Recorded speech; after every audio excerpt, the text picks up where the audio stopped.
A ton of new products were announced at the NAMM Show 2024. Here's some of them that we're interested in that we want to share with you. I'm Tay, this is Chris, we're with Pixel Pro Audio. Let's get into it. Rock on. Heritage Audio announces their first interface line. These are USB-C interfaces. There's 3 of them, the Pro 1, Pro 2, and Pro Edge. And the cool part about these is they have that sweet 1073 preamp built right into the interface, so you don't have to have like an external preamp or anything like that. And they include DSP processing, so you can actually do some modeling as well, which makes it a very attractive interface for that price. These are small desktop formats. Yeah. They have that Heritage Audio look to them with the wood sides and that coloration of them. Yeah. I think they look pretty cool. They look sick. They're coming out at $649, $999, and $1229. Korg came out swinging this year with their product announcements and everything like that. The first thing I want to look at is the King Korg Neo. They've already had the King Korg. This is just a newer version of that. It's like a 37 key. It's got a new design. It's slimmer. Yeah, it looks pretty slick. Yeah, it's a virtual analog synth. And it has a vocoder, which is cool. Yep. It's got the XMT engine, as they're describing it, in case you're familiar with the lingo. Yeah. So it's got a lot of power to it.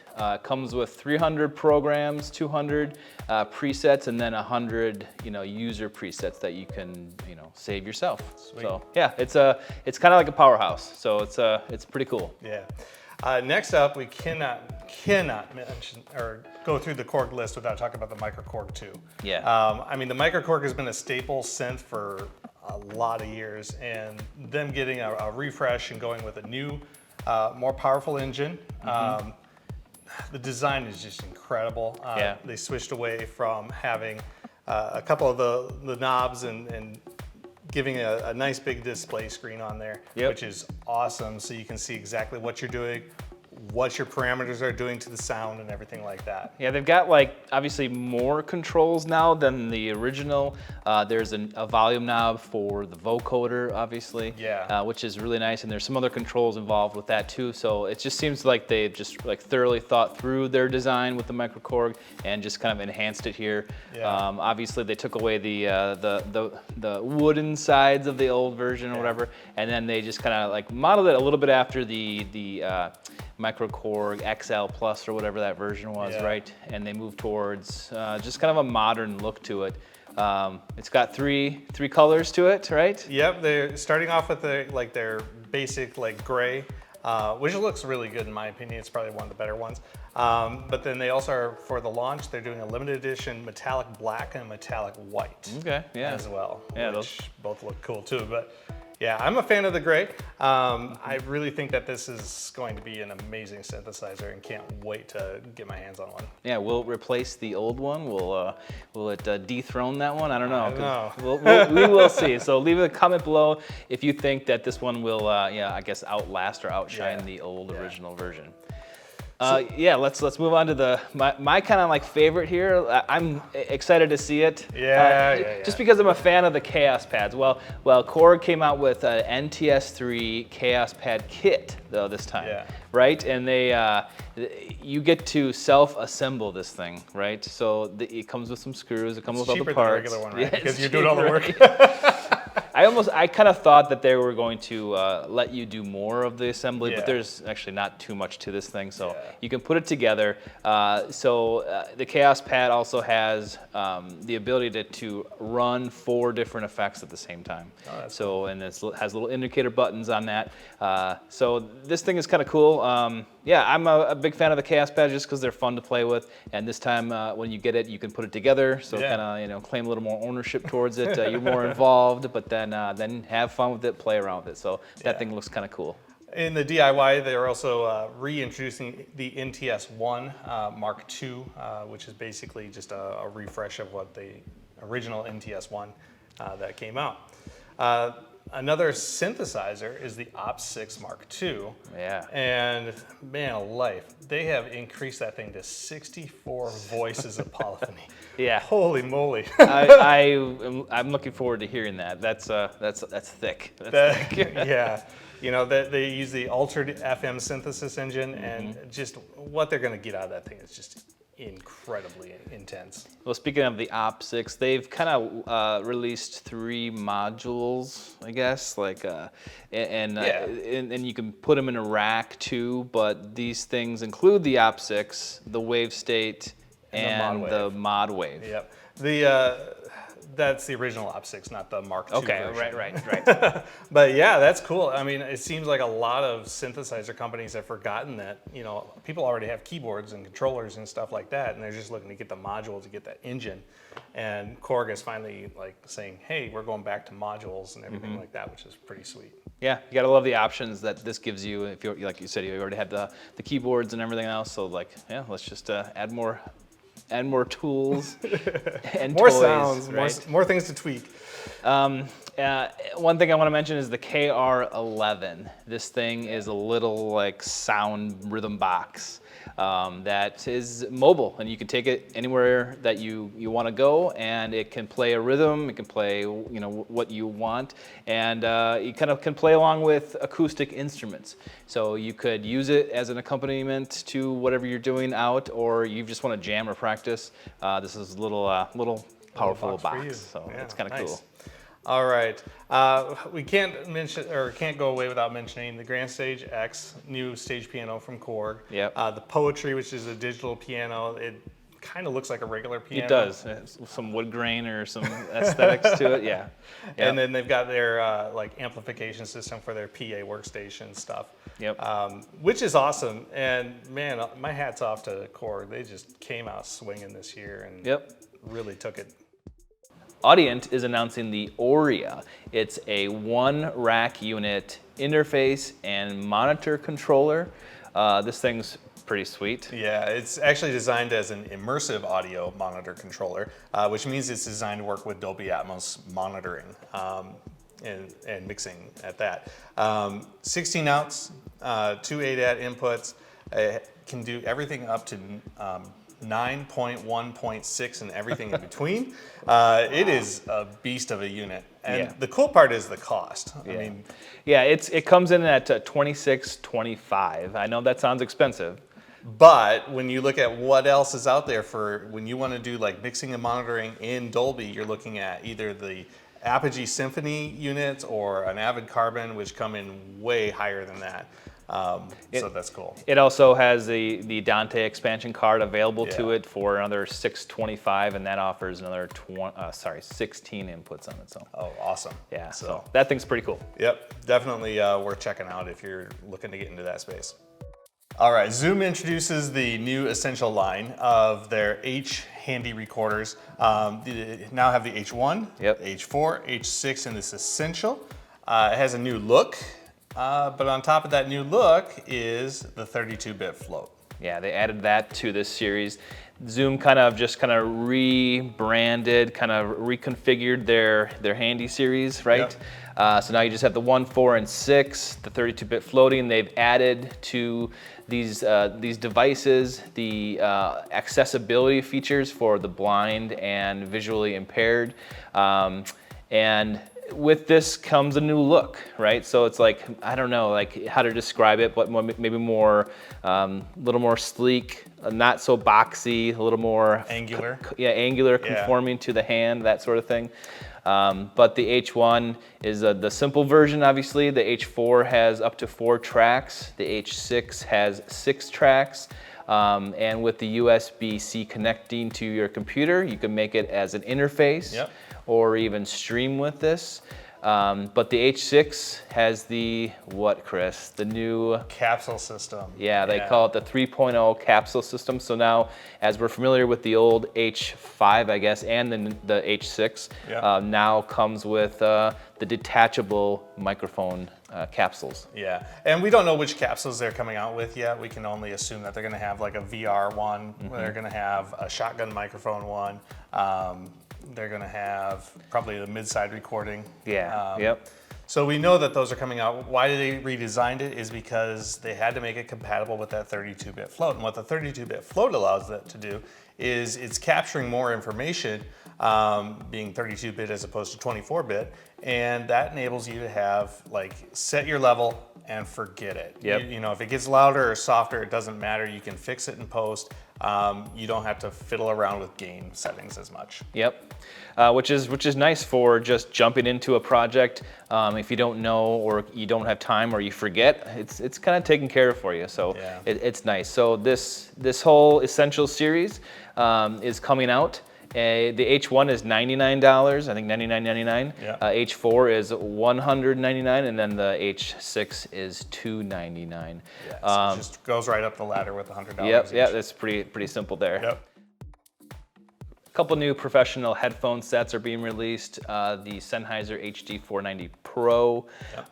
That is over-ear, open back, nice studio set for mixing or whatever sound listening you want to do. Those are great. Fostex has also released the T60RP headphone set, right? Well, the anniversary edition is Yes. basically they're saying, hey, you know, we've had these for a while. This is a newer anniversary set.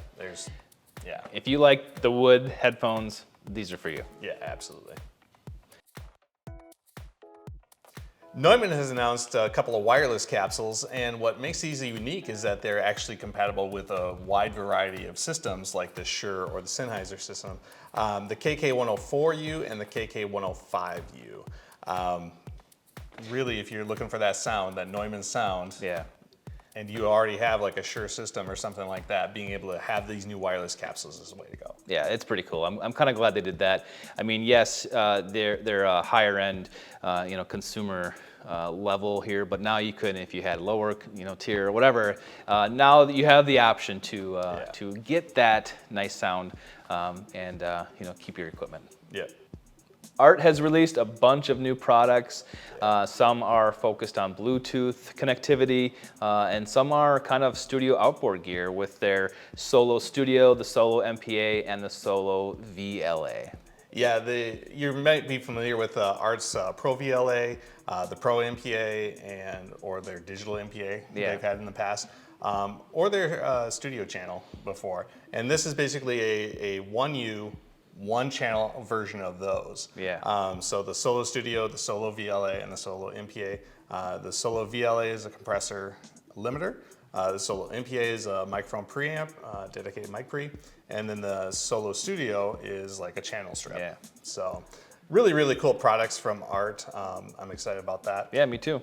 And then they've also got their Bluetooth MX622BT, which is a 6-channel stereo mic mixer, but it also has Bluetooth and effects in it.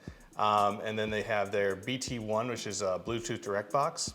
And they have a new little guy, which is the HP1, which is for like headphone monitoring, like a personal monitor, in-ear monitor thing. Yeah, a lot of cool solutions from Art. Yeah, definitely awesome to see them kind of up in the game a little bit. It's been a while since we've seen something new from them. Yeah, you see kind of Bluetooth technology being put into all sorts of gear. Yeah. Blackline Audio has lately.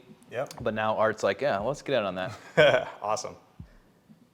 Aston microphones, we haven't heard from them for a while, Right, yeah. ever since they were acquired by Behringer, are coming out with their new APEX mic, which is a dynamic microphone designed for live performance. Is using very similar technology from their Stealth, which has two voicings. Yeah. It has a built-in preamp, which is active or passive. So if there's 48-volt phantom power, you get an extra 20 dB of gain, so you can really cut through that mix with the vocals. And it's got a new look to it, It right? does.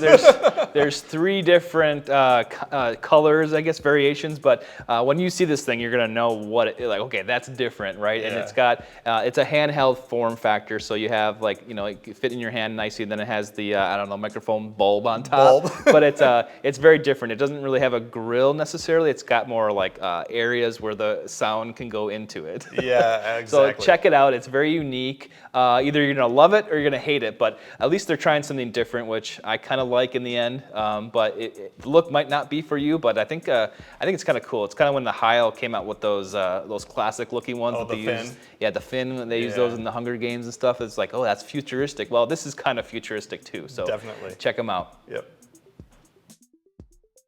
Radial Engineering has come out with a couple of products. First, their Nuance. It's a monitor controller. So now we're seeing them get into the monitor controlling area. Usually it's just like stage design stuff, 500 series and stuff, but this is now getting into the studio a little bit. Yeah, so a little bit, yeah. It's kind of cool. It's a 2-channel monitor controller with a sub output, a dedicated sub, so you can bypass the sub if you want, which is really, really nice, especially in the studio space when you're just listening to the same thing over and over again, being able to say, okay, I need to tame that sub for a while or whatever, be able to hear the mids or the highs. You're good to go. It's got that knob, big knob, so you can control it on the fly. You can, probably grab it when you're not even looking at it. You can kind of see it in your peripheral vision, so it's kind of cool. Yeah, it's neat. And they also have decided to come out with their Catapault technology in a rack version. The Catapault rack basically allows for 12 channels to go across from a rack to a rack. Using Cat5 cable, which is pretty sweet, as opposed to having like the big long snakes and everything like that, the big thick heavy snakes. You just have your Cat5 cables to do that. Nice, that's pretty slick. Yeah, it's really neat. Solid State Logic, or SSL as we like to call them, or a lot of people like to call them, bought Harrison last year, and they are releasing 3 different 500 series modules under the Harrison brand name. 32C Pre Plus, the MR3 EQ, and then just the comp. So we got 3 options for you to plug into your 500 series lunchbox or whatever you got. Yeah, and they're taking that the heritage and legacy of the Harrison console and putting it right into your 500 series rack. Yeah. And then the other cool thing that Solid State Logic did is they are opening up the UC1 control surface and allowing it to control third-party plugins, which is pretty sweet. Everyone's going to rejoice about that one, because that's always been a hang-up for a lot of people. So that's a welcome thing. Absolutely. So very, very cool. Awesome job, SSL. We can't wait to see what's next.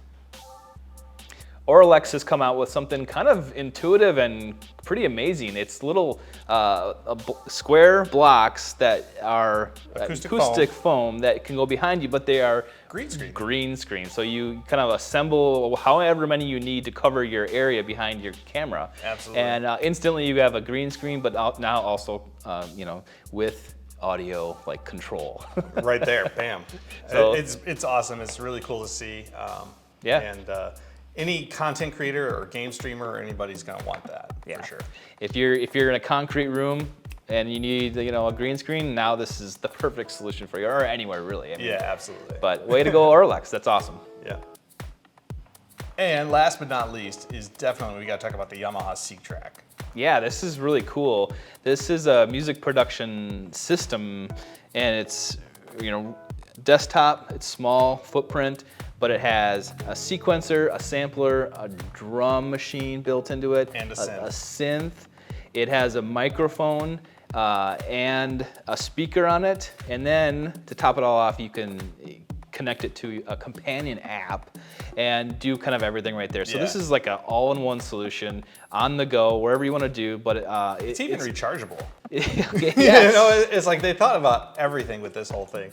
The workflow that they designed it with, you can go right from one thing to the next, and you can just build and layer and get the sound that you want. And if you're missing that sound, you can either import your own samples or use the built-in mic and record your own sample. Say you're going along and you're like, oh, I need like a clap here. You can just record a clap and go. Right. Yeah. And without getting out of that creative flow that you're in and being able to say, hey, let's keep going. Let's go.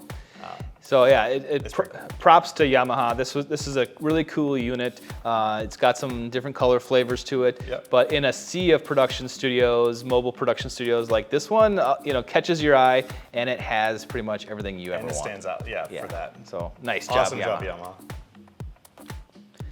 Links to the products and pre-orders are down in the description below. Of course, head over to Pixel Pro Audio to view all of our inventory and selections there. We really appreciate you watching, and we'll see you next time.